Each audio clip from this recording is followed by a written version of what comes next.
Bonjour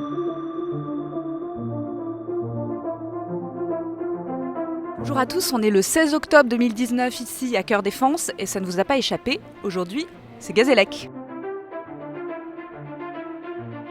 Gazélec, c'est le rendez-vous du gaz et de l'électricité en France.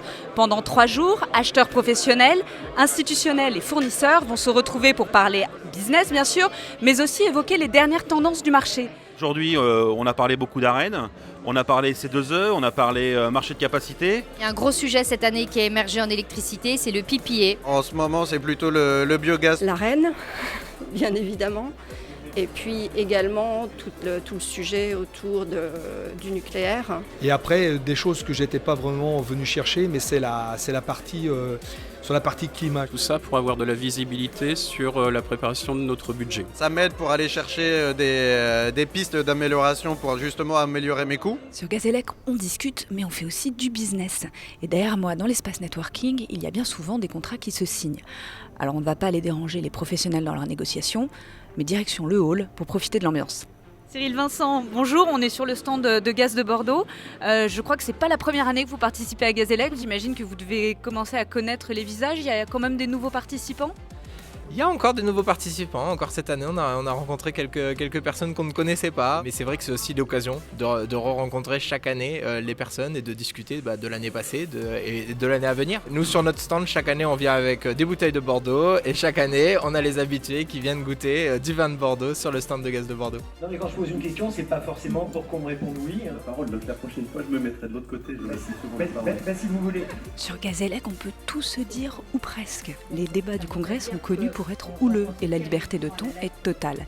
Et pour s'en rendre compte, quoi de mieux que d'interviewer le maître de cérémonie, Olivier Schned. C'est quoi votre préoccupation principale quand vous préparez les conférences Gazélec ? Mon travail, qui est le travail de tout journaliste, c'est de mettre en valeur le discours des intervenants et de mettre en lumière leurs contradictions également.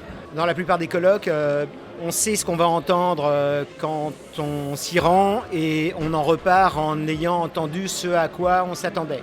La différence avec Gazélec, c'est qu'il n'y a pas de présentation PowerPoint, il n'y a pas d'exposé, il n'y a pas de propos tunnels de la part des intervenants. Il y a de vrais échanges, il y a une partie de ping-pong et les intervenants en arrivent à se dépasser. Cela fait maintenant 10 ans que Gazélec existe, une date anniversaire qui résonne avec l'ouverture des marchés.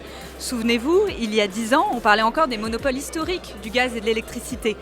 Alors forcément, si on en était resté là, il n'y aurait pas eu autant de monde sur Gazélec. Sur ces 10 dernières années, on a vu beaucoup de consultants arriver sur le marché. On a aussi beaucoup de prestataires de services énergétiques. Et puis, dernièrement, on a un nouveau métier qui est arrivé, agrégateur. C'est un métier qui fait le lien entre les producteurs d'énergie souvent renouvelables et les acheteurs. J'ai vu la population évoluer, j'ai vu la population se professionnaliser aussi. Ça veut dire que les gens sont plus pros, ça veut dire aussi que le marché ne s'est pas simplifié. Merci Damien Siès, là on vous prend juste à la sortie de votre conférence sur la prospective. C'est quoi concrètement les enjeux pour le gaz et l'électricité dans les 10 prochaines années ? Il faut rattraper le retard en efficacité énergétique, notamment sur les énergies fossiles où il y a un accent qui a été mis. Ensuite, il y a un enjeu sur le développement des différentes énergies renouvelables. Les 10 prochaines années sont les années de développement massif, attendu de l'électromobilité. Est-ce qu'on y arrive à le faire vraiment ? Qu'est-ce qu'on peut vous souhaiter pour les 10 prochaines années de Gazélec ? De répondre toujours aux attentes de nos participants, qu'ils soient acheteurs ou fournisseurs. Écoutez, 10 années de plus, à minima, et puis avec là aussi une diversification des sujets. J'espère que dans 10 ans, on parlera un peu moins de problématiques réglementaires et de barrières à l'entrée, on parlera davantage d'innovation, de nouveaux services, de nouvelles offres.